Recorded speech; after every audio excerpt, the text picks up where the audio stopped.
welcome to this post-budget media briefing. I have here with me the Permanent Secretary for Finance, George Wamatanga, with me that you know. And we're happy to say a few things about budget, post the presentation, as well as answer any questions that you may have. So let me start.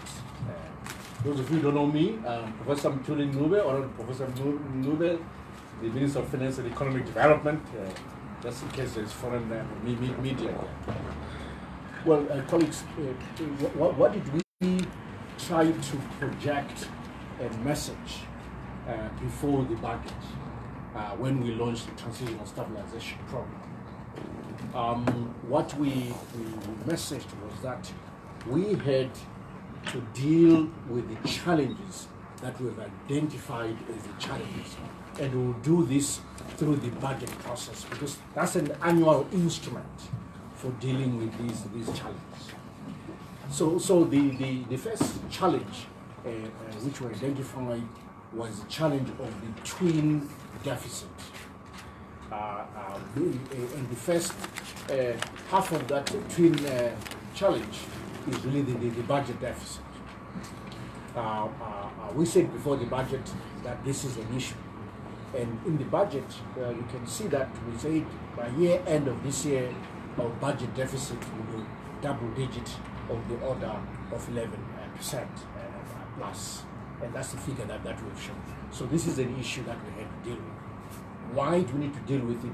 Because it is a source of instability if it is not tackled. How does that work? It works this way. And a large budget deficit forces the government to borrow, and by borrowing, that results in the issuance of treasury bills, which, as I said, as you know, we did that quite a bit in the last year, so there's quite an excessive issuance. And that is an impact on money creation, and then money creation puts pressure on the currency and puts pressure on the preservation of value. So that's why we care about dealing with the budget deficit. And there are two ways of dealing with that. One is revenue expansion, increasing the net in terms of the taxpayer base. Also, the Zimbabwe economy has become more informalized, and so that's important. It's important recognition. Also, it's become bigger. So we need to be aware what's been driving the enlarged size of the economy and be able to follow through in terms of your tax net. That's one side. The other side, and I say that on that front, we already moved before the budget, which was the introduction of the intermediated money transfer tax, which has gone a long way into contributing to the fiscus, and also take this opportunity to thank the Zimbabweans for embracing this tax. They will live to realize that it is one of the solutions to dealing with our fiscal disequilibrium in our macroeconomic picture. So that was one leg for dealing with the fiscal deficit. Then the other leg is cost containment. On the cost containment, the President, His Excellency Emmerson Mnangagwa, is leading from the front of this issue. Why do I say that? He decided he will cut his own salary by 5%, and the Vice Presidents also did the same. We as ministers, also deputy ministers, did the same. The permanent secretaries, up to principal directors, and head of parastatals, the SOEs, and the executive directors also did the same. So there's leadership from the front on this issue of cost containment. That is the first thing, and that sets the tone for the cost containment issue around the government wage bill. And coming more directly to the wage bill, we announced a few things in the budget. As you realize, I said we'll announce this during the budget. We did exactly that in terms of retirement of some of the officers, in terms of the enforcing the retirement policy, and dealing with other forms of waste within the management of that wage bill, including how, for instance, bonuses are handled in terms of what should be included, basic salary only, not the other benefits such as housing, transport, and so forth. So there's a whole presentation on what we are doing about wage containment. There's also included in the budget what we're going to be doing in terms of just reducing government waste, how vehicles are managed, for instance, fleet management policy. The whole process of that, we explained how that's going to be done. We also explained how the various funds that are managed throughout government are also going to be managed in terms of a consolidation process that brings them to a place of full visibility and better management, so as to reduce that government waste. I also said that we'll also include and be clear about the privatization or partial restructuring of state enterprises. I outlined that we have 43 enterprises, and also you'll notice that in the media, again, we presented and debated this cabinet yesterday. I gave an update on progress on this, and we're determined that some of these should be partially privatized or restructured during the budget year of 2019. In the budget, I also say that we'll tackle the other side of the twin deficit. Right? Not prior, I said we'll deal with the budget. We announced that in terms of that, one thing we wanted to target was the excessive demand or excessive demand for luxury goods. And our approach there was not so much to increase tariffs on them, we didn't increase that in terms of taxes, input duties. But we said, you know what, perhaps one way to handle this is to make sure that you meet the import duties in the currency in which you acquired the goods in the first place. Of course, I'm quite aware that there have been questions like, oh, where do we get the foreign currency from? And of course, you don't pay duty before you buy the goods, so you must have the foreign currency to buy the goods in the first place. So the question then becomes moot, I guess. So that's how we decided to tackle issues around the current account deficit, to make sure we bring sanity to the excessive demand for cars that we've seen this being imported in the last few months. We've also gone a long way in using the current account as a way to build an incentive base so that we can support the productive sector and increase the earnings in terms of forex earnings. So with a whole slew of proposals, incentives that were put in place in the agricultural sector, in the manufacturing sector around fertilizer and so forth, in the mining sector, again a whole slew of incentives were put in place around the input duties, making sure that these have been lifted and we can bring in the raw materials free. But also there are direct incentives to industry to boost productivity, and we've shown our willingness to support the creation of a fund within industry to support retooling, and we've received proposals on that front, also to support the SME sector, including the infrastructure for SMEs, especially urban infrastructure. All of that is in the budget, and we promise to do that, and we outlined these issues.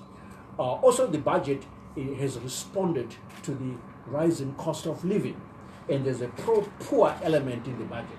The one issue that stands out is really the support we are going to give to those of our citizenry who are living with disability. We've given quite a lot of exemptions regarding the importation of the equipment that we use, wheelchairs, hearing aids, white cane walking aids, the creams that are used for those who are living with albinism. We've done a lot, and that's just one example. But also notice that, again, in terms of being pro-poor, pro-vulnerable, the largest share of the budget is targeting primary and secondary education. And so you can be sure, targeting that is an investment into the future. And there are a lot of people who live in rural areas who are going to rural schools in terms of people going to rural schools. So that is clearly pro-poor in its approach by allocating a large part of the budget to primary and health, and primary and higher education. But also then followed by the health sector, which is another sector that is again targeting the vulnerable within our society. Also the issue of vulnerable girls, rural girls, especially around the issue of sanitary wear. We removed the VAT on that, as well as the import duties on that. All those together really point to supporting the vulnerable, being pro-poor. You can also add the budget that we've allocated for social services and again for social protection. And most of these, part of the population that's being covered is rural based. These are the vulnerable populations. So again, there's a large part of this budget which is very, very pro-poor. If I can now switch to the capital part of the budget, the PSIP, and again, we are determined that we need the budget to speak to and support investment in infrastructure. We highlighted for example, the Baibuch Harare Chirungu Road, which will be supported by Treasury in terms of being a jeune provocateur, if I can use that French phrase. But we know the funding as well will be sourced domestically, in part of this 70% domestic, and that's a good thing, because then we're crowding in the private sector within Zimbabwe into funding our own infrastructure. And that's a good thing because we create jobs, we create opportunity, we deepen capital markets, and you would like to see an infrastructure bond being launched in the domestic market during 2019 to support the building of this road. And this is just one project. I could go on with other projects. So promoting PPPs is key to execution within this budget. We've even produced a whole booklet on the infrastructure investment plan for Zimbabwe. Of course, this was produced at the same time as the budget speak, but again, you're free to have copies and see what projects we are targeting. Finally, then I'll stop. Maybe two things before I stop. There is the issue of the build-up to currency reform. Let me remind you, colleagues, that the value of a currency is driven by fundamentals. The first and most important fundamental is the budget deficit. Let me say that we have balanced the budget deficit in the month of September and in the month of October. I can say this. In fact, in the month of October, we have a primary surplus. We are the first to hear this. A primary surplus of $29 million. This is the first time it's happened in the longest while. Of course, we have interest to pay from previous debt. That then pushes up into a small negative, but the budget is as good as balanced. So we are walking the talk when it comes to fiscal discipline, fiscal consolidation, and balancing the budget, because that's a key driver of the value of the currency. The second driver of the value of the currency linked to the budget deficit is just pure money supply. If you look at the growth in money supply in the last 2 months, since we came into the office of the new government, that has slowed down basically to virtually zero. You can check the bank's balance sheets, they will show you that it's virtually zero. And again, that's important for retaining the value and stability of a currency. The other driver of a currency is obviously inflation, the inflation differential between Zimbabwe and its neighbors. We saw that blip or jump in inflation in October. Our expectation that inflation will fall on a month-on-month basis going forward, because that jump was one-off, and now we had the adjustment, and now we now progress. Once we've done that structural adjustment upwards in the trajectory, it should drop in the month of November, December going forward. So again, we won't have any pressure from that inflation differential going forward. The fourth driver is the current account deficit itself. And I believe that the measures that we've taken will go a long way in restricting demand. And such demand is what is driving the current account deficit. And all of this put together will go a long way in stabilizing the currency and set the stage for a roadmap towards currency reform. So the budget, everything we're doing in the budget also speaks to and is linked our entire currency reform agenda, because we have to do it in steps. You can only do currency reforms when your fundamentals are strong, when your budget deficit is under control. That's the first order of business. Then finally, it's around the issue of international engagement, which is also in the budget regarding our arrears clearance. We have a roadmap, and that roadmap is very clear. The risk of repeating, we have to obviously clear the creditor, the private creditors first, which is the African Development Bank and the World Bank, where that amount owed is of the order of $2 billion. Again, were determined that we show progress in our economic management and reforms that we put in place so that it will become easier for us to convince our creditors that we're here ready to clear what we owe them. So again, our hope is that by this time next year, we will have cleared what we owe to the two institutions. Then we can move on to the second phase of the debt restructuring program, which is direct negotiations with the Paris Club partners, whom I must say they are very supportive. Zimbabwe has a lot of goodwill out there, and we really love working with them. They want us to do well. They wish us well as a country, and we must do our part to meet them halfway as we clear our arrears. You know why we need to clear our arrears? Because if we don't, we'll continue to have this problem that our banks cannot access credit lines globally. Each time they need to pass through the central bank and Ministry of Finance and ask for a guarantee. Why? Because on their own, they don't have the right credit standing to support a successful application for a credit line with any of their partner banks globally. So it's very important for us to clear our areas, improve our credit standing so that our banks can then source credit lines to support industry, which currently is starved of foreign currency. You can say I've tried to summarize what's in the budget, otherwise I have to read it all over again. It took me 2.5 hours to go through it. I don't want to do that. So there's a lot in it that's in there that I'm sure you want to probe and probe. And that's all I can say for now. And I'm happy to receive questions. But the message is like this: we are walking the talk. We say to do what we've done in the budget, and I believe that now is execution. And the track record is showing we are balancing the budget month on month already. We're well on our way to achieving our 5% budget deficit by the end of 2019. That's the projection we put in place. And we know exactly what to do. We're well, as long as we carry on this path, we're well on our target. Thank you very much. I'm happy to take any comments or questions.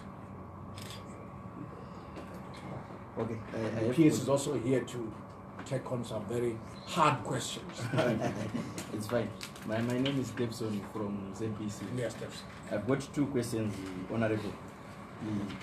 About the issue of currency reforms. I think it's one area that is not dealt with within your budget. Presumably, maybe you want to first to get the macroeconomic fundamentals in place before maybe you tackle on that one. But when the time comes, are you considering maybe the Rand Union or the re-dollarization of the economy or the introduction of the Zimbabwean currency? What are the considerations there in terms of the currency reforms in Zimbabwe? Then the second one is to do with the austerity measures that you are putting in place in terms of cost containment measures, whereby I understand maybe from the context of the Zimbabwean context, because of our circumstances, maybe owning a vehicle now is a luxury. I understand where you are coming from. But I do have a problem whereby on page 203 and 204 of your monetary policy, whereby the same fiscal, right? Yeah, okay. the same you are giving duty on free importation on those senior public servants, whereby you are giving them loans under the loan scheme for them to acquire vehicles. Yeah, presumably you are giving them hard currency to import those vehicles. I don't know. Carry on, sir. So I wanted to find out, are you giving them in terms of hard currency or what form of currency are you giving them? Then I do also have a problem whereby they are going to import those cars on duty free, but we are saying austerity for prosperity. Some of those senior public servants are the architects of a fiscal indiscipline that has seen Zimbabwe going the route that is taken. Now the brand is being borne by the general Zimbabweans. We should take the yoke together with them. We should carry the yoke together with those, because they are the architect of financial indiscipline that is seen Zimbabwe crawling. So you can just clarify on those ones. Thank you, Jefferson. Wonderful to see you again. I do recognize you. We'll do this. I'll take the question on currency reform. I'll ask the peers to tackle the question on cost containment measures, the issue of vehicles, and so forth. Because there's so many misconceptions on vehicles, which I want him to clarify better from him than me for a change. So on currency reform, Jefferson, you're right. The first order of business is to get the macroeconomic fundamentals right in the way that I've just explained. Is deal with the budget deficit. We're dealing with that. Deal with growth in money supply. Deal with the current account and deficit. And also make progress in negotiations with our partners on the repayment of their arrears. It's all part of the plan. Building reserves in every policy, including gold reserves. All those are the architecture for putting together a foundation for currency reform. On the direct monetary policy front, this idea of a monetary policy committee that we've seen, the idea of having a savings bond to mop up some of the liquidity in the market, the 5% reserve requirement that was announced on the 1st of October. All of this architecture together contributes to a stable value of any future currency direction we decide to take. Now you asked me specifically about the options. We've always said that there are many options that Zimbabwe could follow in the future. And we are evaluating every option. There is no preferred option that I can pronounce today. We evaluate every option. But there are certain principles that we want to adopt, of course, when whatever option we adopt, which is that it should be let me call it the least costly route for the citizenry, for the economy, in terms of pressure on reserves, whatever route we take, it should be the least costly route, but also the most sustainable going forward. The one that will also reduce potential for volatility in future. So currency sustainability, managed volatility, least cost, all of those are issues to take into account when one is choosing the option to adopt. But we haven't chosen any option as yet. The first option and the only option for now, stage one, is deal with the fundamentals, and we're dealing with them. Thank you, Devs. Thank you, Honorable Minister. Let me deal with the issue of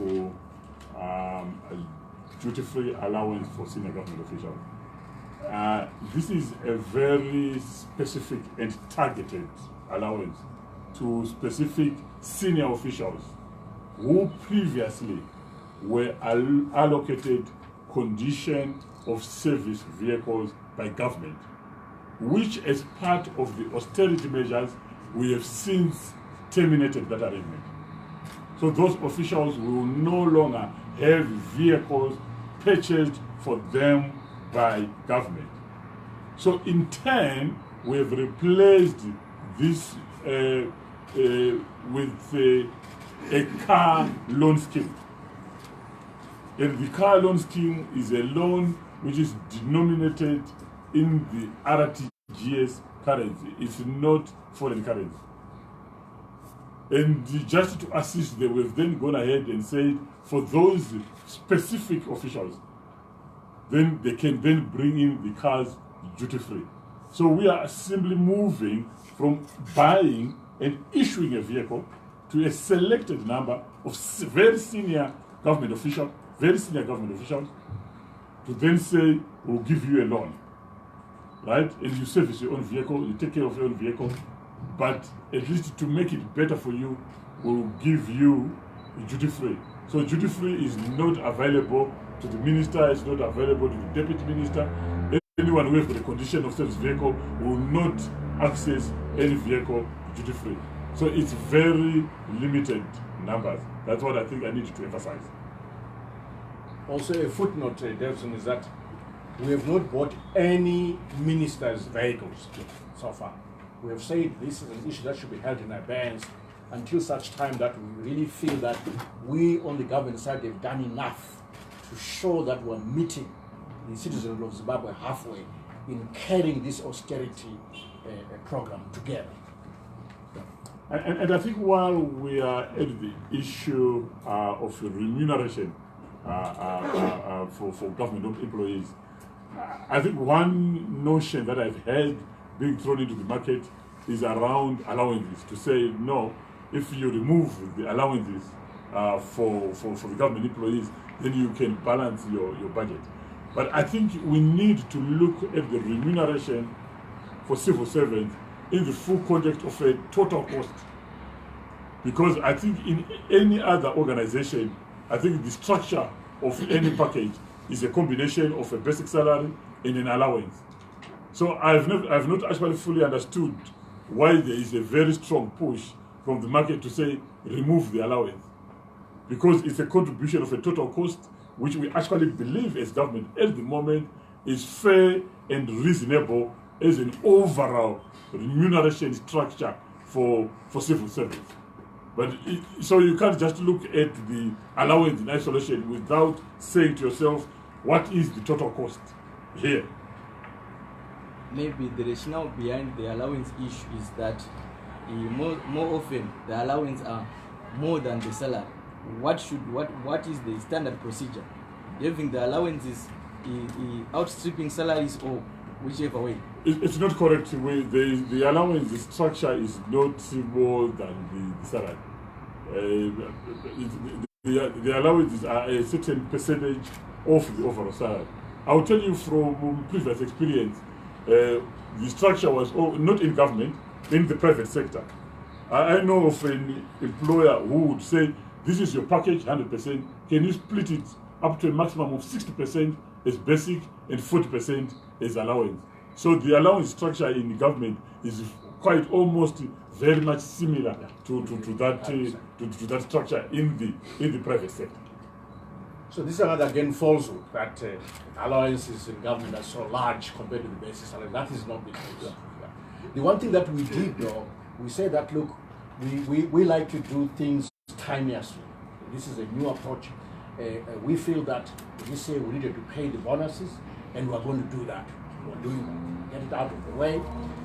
We felt that we could support it within our budget reform. As I said, we're balancing the budget already. So we feel that we can absorb it. We're doing that.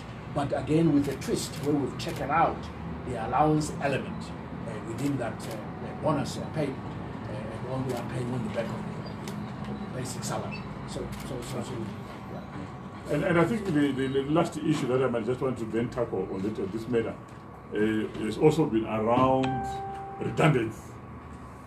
Because I've been asked the question to say, why haven't you gone for a redundancy program? But I think we actually need a very strong financial base, if ever we are to consider that. But I think what you have to understand is that if you take someone in government who is currently earning 1,500, and the average years of service in government is around 20 years, and you go to the statutory redundant package of 2 times monthly salary for every year served. So it simply means that for you to actually retrace that person, first you need 60,000 as the package. Then you need 30,000 as 1/3 commutation of the pension and 10,000 for other benefits. So simply someone whom at the moment as government we are supposed to look for 1,500 to pay them. In our current circumstances, you are now saying to government, can you find 100,000 tomorrow for that person? And even if you work it in terms of what is regarded as a normal payback period, any retrenchment for it to be viable, it should be paid back in 2 years. So, and this kind of structure, it does not pay back in 2 years. So it's not viable for government at the moment, and neither is it sustainable at the moment for government to consider a redundant at this particular moment in time. So I think that expectation that government will be quickly rushing into a redundant program, I think is at this particular moment in time misplaced. Thank you. In other words, it will cost us money, and the money is now. Yeah. So I would rather to balance all these things is we think about cost containment. Yes, go ahead, please. Minister, my issue concerns the issue of medical aid. So what's your name? Anna Chibamu from newzimbabwe.com. We are having challenges in paying a cash upfront for medical facilities right now at the moment, since the price is started to increase in basic. And paying in US dollars as well. Yes, paying in US dollars, and the government keeps on saying we are dealing with the issue. We are threatening to, like you're threatening to take licenses, but nothing is being done because people are sick and people are dying every day. Is there any urgent, solution to that? Really, the solution, I think, to be fair, is one of moral suasion or arm twisting. Moral suasion in the sense that for us it has worked in the past, which is the seed and fertilizer companies, where again we had a similar situation which was threatening the viability of our farming system, and we were able to persuade the fertilizer companies and seed companies to bring down their prices. Absolutely no justification for pushing them up so quickly in one day. Well, what did they change? And the same applies to the pharmaceuticals, to the medical aid societies, and so forth. This demand for US dollars at very high prices is totally unjustified in our view. The same pharmaceutical companies are queuing up at the Reserve Bank of Zimbabwe to 6 foreign currency to import, and then they turn around and then resell to the citizenry at inflated foreign currency prices. It's unacceptable. I urge them to really desist from doing this and charge our citizenry in RTGS, as we've always done that in the past. And these prices should come down. It should not be demanding US dollars. Us as government is not certainly mandated that or pronounced that. They shouldn't do that. And I think the threat that some of the licenses could be withdrawn is real. They should take it seriously and reduce those prices. I hear some of them have heeded the call, and they are responding, so there's progress. And I hope that when you go back to consult a pharmacist, that will be the case, and you'll be able to confirm that. But this moral suasion and a bit of arm twisting is really the way to go, because we cannot start imposing price controls and things like that. That doesn't work. It can actually cause more problems for us in the future as policymakers. So we don't want to go there. So we really want to again keep persuading, arm twisting, persuading until there is compliance. I think just to add on to that, and I think as a government, we want those pharmaceutical distributors, the manufacturers, and the retailers to continue to function. But it does not mean that there is no other solution that government can actually use. And I think at the moment, as the minister has indicated, the government has been using moral persuasion. But if it fails, it simply means that there is what we call a market failure. And if there is a market failure, then government will have to intervene. But the intervention will not be by way of a price control. The intervention will be by the way of now making sure that probably, because this is something that was thought about, that we now allocate all the resources to NatFarm. And we bring all the medicines through NatFarm, and which will then be sold into the market with using RTGS. But unfortunately, that will have the impact of pushing the distributors out of business. That's right. And we don't want to do that. We don't want to do that. So we want them to play ball. But we can do that. We don't want to do that, but we can do that. So tomorrow, we can go to the central bank and we can have a conversation with the Minister of Health, which says, can you stop allocating foreign currency and allocate it to NatFarm? But we are not going to do that. That's why we've said we will consider and we will still try to use moral persuasion. But we will get to a point, if it's not working, then we then have to say, can we intervene as government? And I've indicated which way we will intervene. But it's not, at the moment, that's not the direction we want to take. I saw it handed the bag. One right here. Okay. Yes. Minister, Chris Garadza, CGTN. We seem to be experiencing shortages of fuel again. Can you update us on the fuel situation? Oh, I did try to comment on that yesterday, that we've increased the retention ratio for gold miners in terms of the forex retention, which is a good thing to improve the viability of the gold sector. Unfortunately, all those measures which are designed to stimulate one sector means that you have to take away forex allocations from other sectors. So that's what happens. That is a balancing game. As you know, government does not create or manufacture foreign currency. Our job is to optimally allocate. So during that process of optimal allocation of what is scarce in the first place, being foreign currency, we have a shortage of supply for allocation to the fuel sector, some logistical challenges, but those are being resolved. So you should see the fuel supply improved over the next few days, and the issue will be resolved. We've now arranged adequate fund financing in terms of lines of credit, in terms of LCs, and we believe this will go a long way to ameliorate the problem. But also, mind you, this last quarter of the year, every year is always a year of shortage in terms of forex. Ordinarily, it's always like that. It's after the tobacco season and so forth and so forth. So it's normal to have these kind of hitches from time to time. But we're on top of it. We're resolving that. No need to panic. Go ahead, man. Thank you, Minister. I'm Bettina Machimura from Shima China Consultancy. You say that you're now targeting November 2019. November 2019 4. to have cleared our debt to World Bank and the FDB. So I just want to find out how you intend to clear this debt. How? No, I didn't give a timeline in the way of just put it by November. Yeah, you said I said by this time next year, Yes. we should have cleared our, Yes.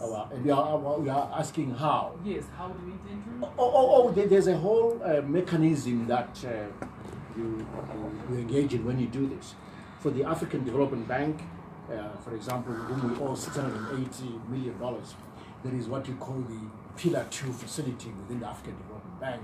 So basically, literally, you pay, and then they pay you back. That's how you clear. It's an interesting mechanism, and we have mobilized enough resources to be able to do that directly, our own resources, but as well as the resources and commitments from partners. It's a matter of, I think, sequencing our reforms to make sure that we're able to meet the criteria for our partners to come on board on that kind of clearance mechanism. The same thing applies to the World Bank facility. Again, it works in a similar way where we have access to resources within the World Bank. So basically, you pay the arrears and then they literally refund you, and that's how you then get back into the market in terms of drawdowns. And again, we've negotiated with partners with a program of action and roadmap of how to get there. As I said, we already have we're building a track record through the budget deficit attainments month by month.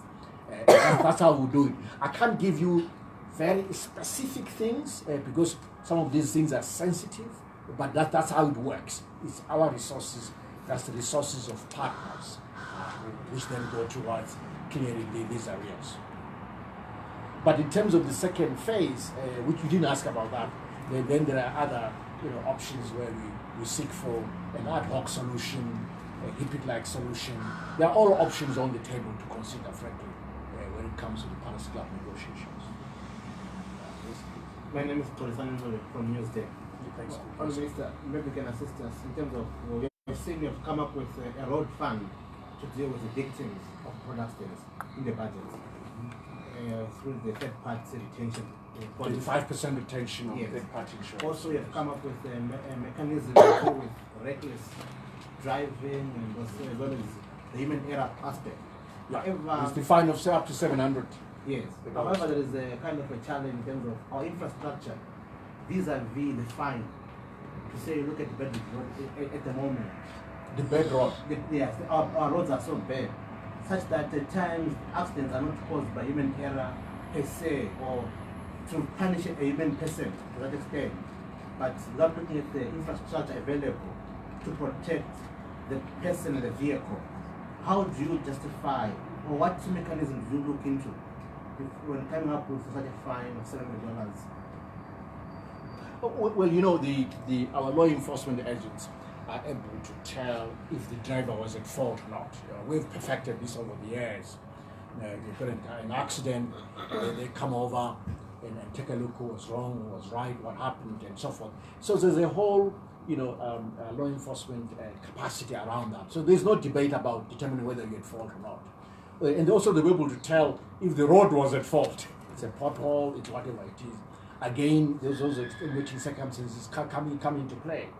So I don't think there's a debate about determining or placing fault with any individual or not. That's law enforcement agents are very experienced.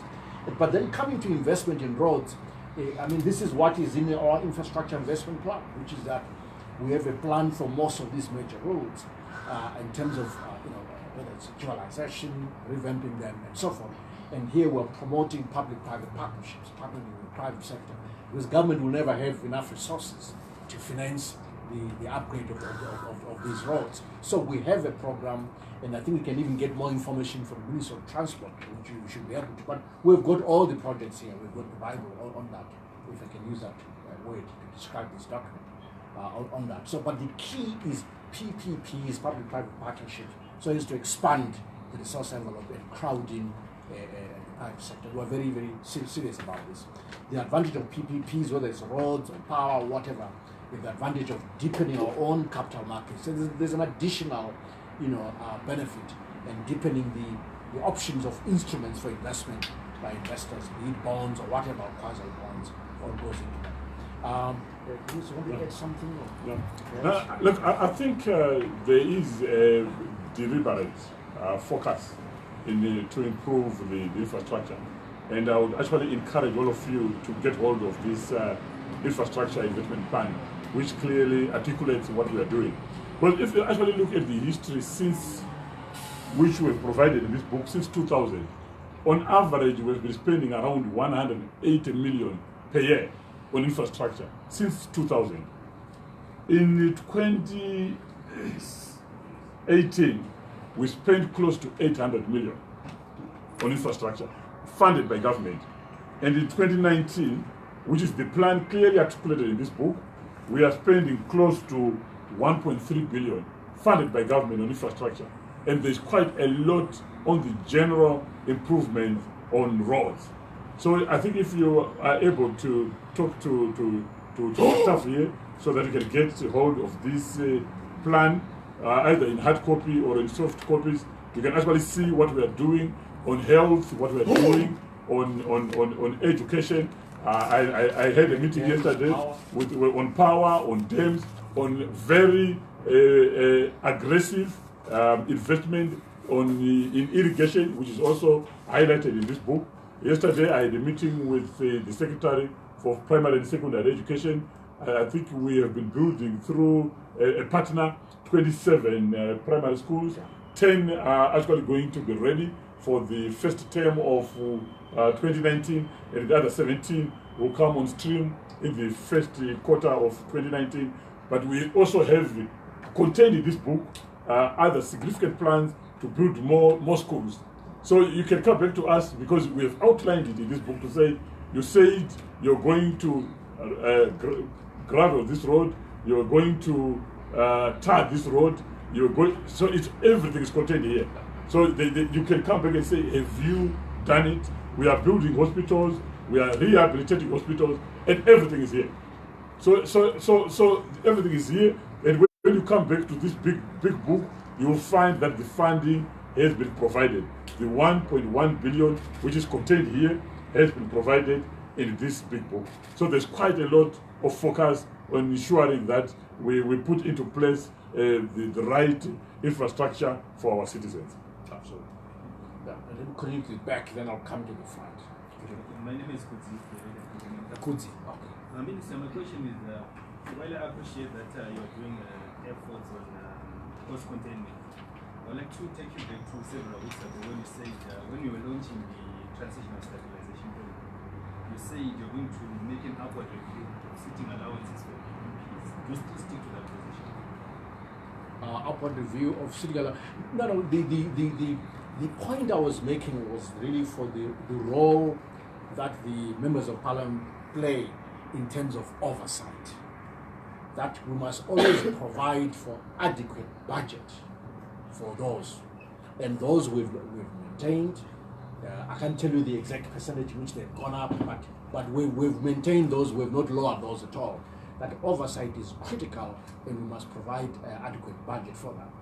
But also making sure that we provide for additional research capacity for the legislator, so they can research these issues. They've got chairpersons of portfolio committees who must research their portfolios so that they can engage with us as government and be able to monitor us effectively.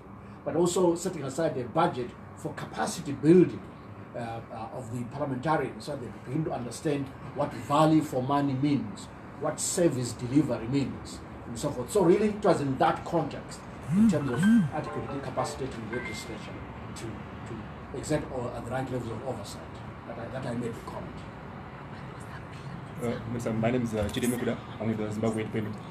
You mentioned that there was need to restructure agricultural financing models.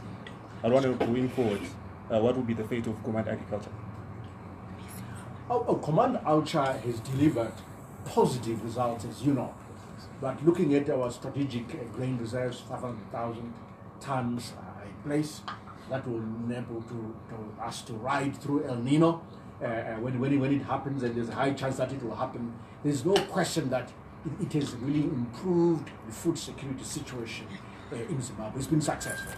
But we're saying that there are players that are missing in the financing of Command Agriculture, and it is the private sector. So what we've been doing as the Minister of Finance is to really work hard, jointly with the Minister of Agriculture, to crowd in this private sector in the following ways: the banking sector, making sure that the banks can begin to fund agriculture. They've said that they want perfection on the 99-year leases. That is a legitimate request of concern. That is being done. But in the interim, we as Treasury stand ready to give guarantees, especially to state-owned banks where we have shareholding, for them to be able to extend them credit to farmers. The other leg of the private sector is the industrial corporates who are users of the agricultural commodity in the form of cotton, in the form of wheat, in the form of sorghum, in the form of other soybeans, for example. That they must get into outgrower schemes, and we've got the example of Delta. We have mastered this game. They have been in outgrower schemes on wheat, sorghum, and barley for decades. And so there's a model out there to copy. So by crowding in the private sector in this way, that's fantastic. But also making sure that those commodities that are exportable, that earn foreign currency, you can also source offshore lines on that. So it is that effort that we're bringing into Command Agriculture that will ensure the sustainable financing of agriculture going forward. But mind you, the financial support for the strategic grain reserves lies with Treasury. That is our statutory responsibility.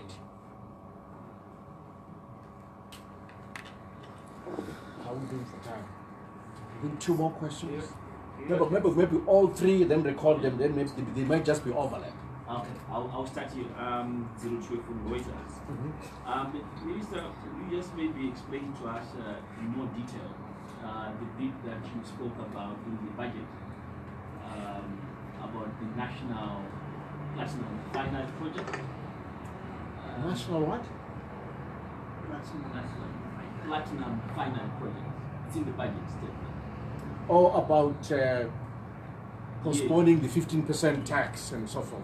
Yeah, especially about this project. Who is it? When you say national finance project, is it a government-led project? Is No. it private sector? No, it's private sector-led. It's led by the industry themselves, and they're making progress on this. That's why we said we want to suspend the 15% export tax, because they're making progress towards beneficiation, and this is a good thing. We're actually very pleased with the progress that we see here. We're very pleased with It's a one project. It's one project. By all the companies. Yes, by the companies together. Yeah. And we're meeting them halfway by suspending the tax. So we are making good progress. Let's suspend this. Yeah, thank you very much, Minister. I'm all from ZBC. I just want to ask you concerning acquisition of the road fund. That's a thing we can answer about what form of assistance is it going to be rendered to victims of road accidents? And also the other issue is, did you do any computation as to how much are you going to get from the 5% on the third party insurance? And also if there's buy-in from the insurance companies as to the structure of the road accident fund. So the nature of the assistance, how much to raise, buy-in from the insurance companies. So 3 questions in one. But on road fund. Yes, I'm listening carefully. Maybe just take 2 more. So bring that PS will deal with it. Thank you, Honorable Minister. Splendid morning to you all. I'm Ibn Mabunda, represent Equity Access. Austerity for prosperity is the path that you have chosen for Zimbabwe, which I do appreciate, and I also appreciate the fiscal containment of the costs in question. As Zimbabwe, we find ourselves in a situation that is not new on the economic sense. And in economics, as you're very much aware, that history is the best prophet. Okay, so just maybe to take a quick cross-section of countries that have been on the same trajectory, austerity for prosperity, to look at the successes and all the failures that came along with the territory. I'll just speak on a few countries. I'll pick Ireland. I'll pick Latvia. I'll pick Greece. I'll pick Iceland. I'll also pick Argentina. Okay. Okay. Let's talk. Non-African countries. Okay, carry on. Correct. But the relevance still there would be that they have an overhanging currency affecting them. Okay, so allow me to get through it and then carry on. Fair enough. On the one hand, talking about the successful countries in that regard, we talk about Iceland and Latvia. You'd find that while they reduced their government expenditure, increased their taxes, they also implemented a devaluation of their currency. It worked hand in glove. They did not implement austerity in isolation. They brought in the hand of the monetary policy to address that. On the other hand, where the countries actually failed, you'd find that there is Greece. Greece has implemented austerity measures in 2010. To date, that has still not yielded. In fact, their debt to GDP ratio has been on an upward trend. Right now, I think we're talking about 180%, plus or minus. Getting also to talk about Ireland. Ireland, while they've been back from the red into the black, you'd realize that austerity did not actually work for them in that regard. What then worked for Ireland was an implementation of other policies after austerity had not worked for them. Then we talk about Argentina. Argentina as well is a country where austerity has not exactly worked for them. Okay, other factors would come into play, such as import substitution, factors such as these. So point I'm trying to make is this, honorable minister, is this: with the countries that have failed with austerity, they did not have control over their currency, to cite Greece and Ireland, because they were talking about the euro. Whereas with the countries that actually succeeded, they had control over their currency. Suffice to say that in Zimbabwe, with the US dollar that we've said is at par with the bond, is it not advisable at this point, checking history, to actually devalue our currency? Idea there being, since you have increased the tax, that means the local demand is actually choked. And with the choked demand, that gives us breathing space enough to look at the foreign market. And with the focus on the foreign market, that then allows us to actually end the much needed foreign currency. So the question that I'm asking to you is, while your strategy is to engage in these fiscal hands towards a currency remodel, okay? Should you not actually get the monetary policy in hand at this point and devalue the currency towards that upward trajectory in the economy? Okay, all right. Next question. Minister, I That think was you are almost like not- statement. That's I a think policy you are statement. Thank you. Thank you for the compliment. I think that's the last question. I think you are Fungai, not Minister, seeing also. I just got a quick question. Fungai. How much do you expect to save from this 5% cut in salaries? How much would be the estimate for that? Sorry.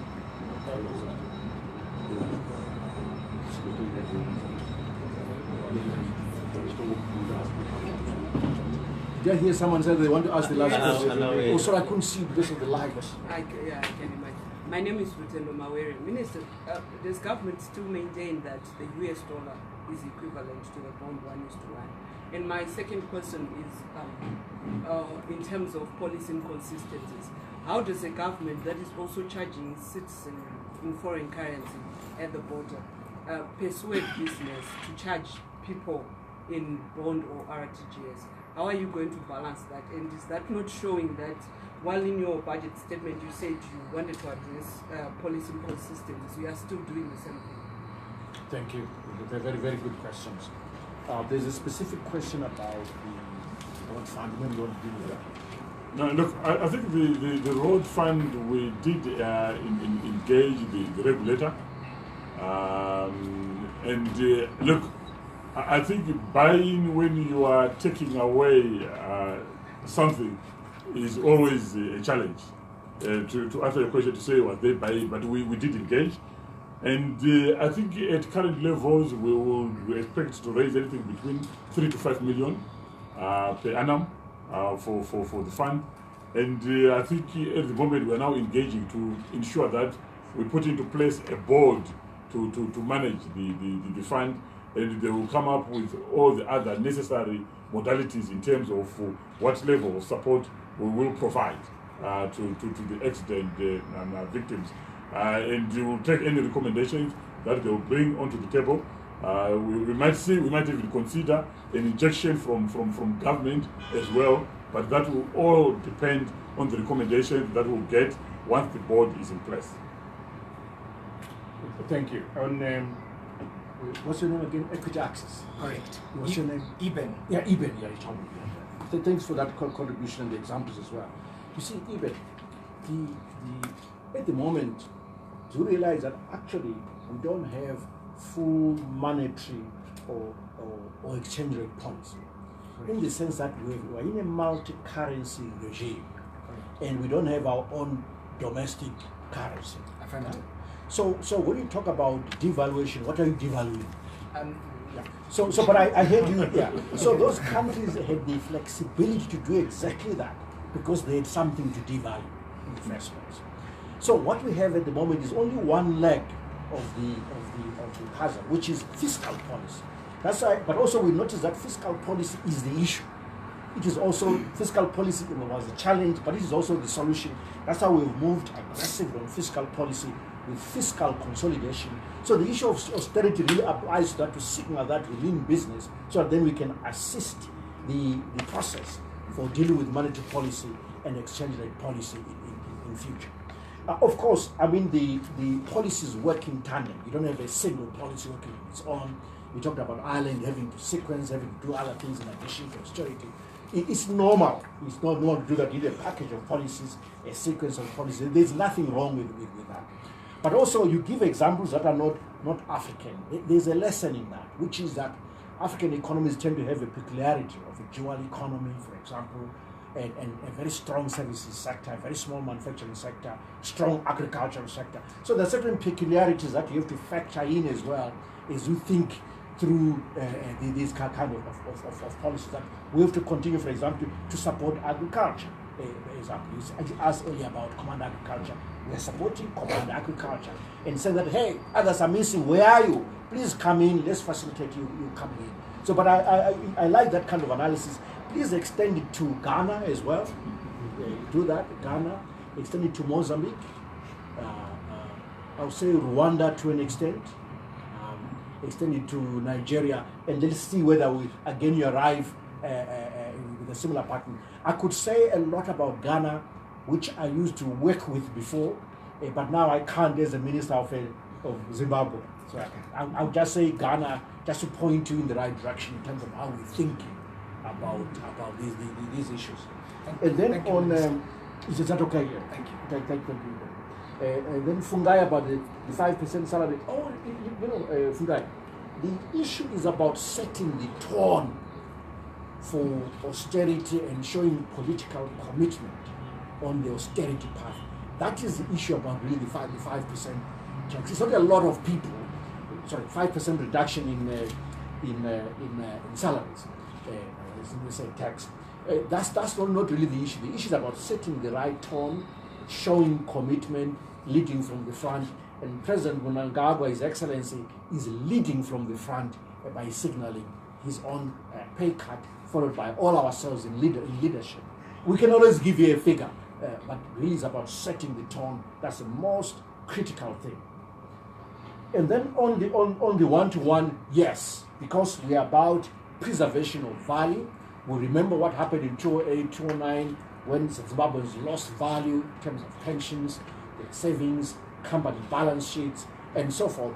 And again, we don't want to go through that. So that's why we are fixated on preservation of value. This is key and we maintain that we're in a multi-currency regime. Policy inconsistency, no. There's no policy inconsistency. In fact, there's policy consistency, which is that we want to deal with the other twin deficit, which is the current account deficit, excessive demand for imports on that front, on luxuries and so forth. And of course, cars, count in that. We know that we need them, we use them every day, but also have cars available locally, We haven't spoken about that.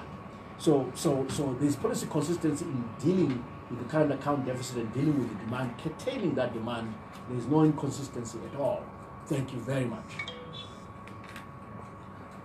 Any comments, last comments? Well, then...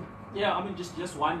You spoke about the pension issue. I didn't quite get from the budget whether you then came up with a plan for the civil service pension scheme that you spoke about in the TSP. Yes, it's in the big document. Yeah. I didn't spend a lot of time in the smaller, although it was 2.5 hours, that doesn't sound small, in terms of reading. But it's in the big document. We are moving ahead with launching the pension fund for government employees to make sure that we move away from the pay-as-you-go, but it will be gradual, so that we build up into it. Then hopefully one day we won't have to use the pay-as-you-go option. Okay, my last question is directed to the PS. The last time we were in here, we were discussing about the 2% intermediate transaction tax, whereby the PS said you'll be coming to us back to notify us. Have you now managed to ascertain in terms of the quantum value you'll be getting from the 2%, considering that we know from last year or the 98% of our transactions are now done electronically, and we know the value of last year's figures. Now, you also said that you'll be coming to us with a percentage of that amount going for infrastructure development. Have you managed to do that? And that's why you see the increase from around 748 once you get hold of this book, that we spent in 2018 to about 1.3 billion in infrastructure that we are now going to spend in 2019. Most of it is actually being funded from the 2%.